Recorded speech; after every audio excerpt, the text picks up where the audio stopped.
আসসালামু আলাইকুম ওয়া রাহমাতুল্লাহি ওয়া বারাকাতুহু।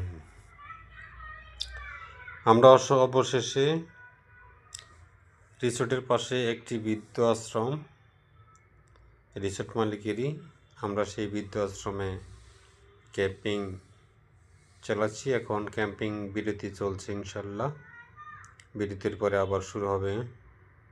এটা হলো বৃদ্ধ আশ্রমে ক্যাম্পিং চলছে। রোগীরা এখনও, আমরা লাঞ্চে ছিলাম কিন্তু এখনও রোগী অনেক আসতেছে এবং এসেছে অনেকগুলো।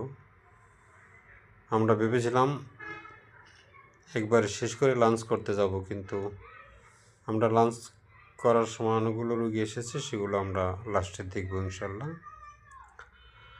আপনারা বিভিন্ন ডিস্ট্রিক্ট থেকে এই অসহায় মানুষগুলোর পাশে থাকার জন্য সাবস্ক্রাইব করবেন, কমেন্ট করবেন, লাইক করবেন।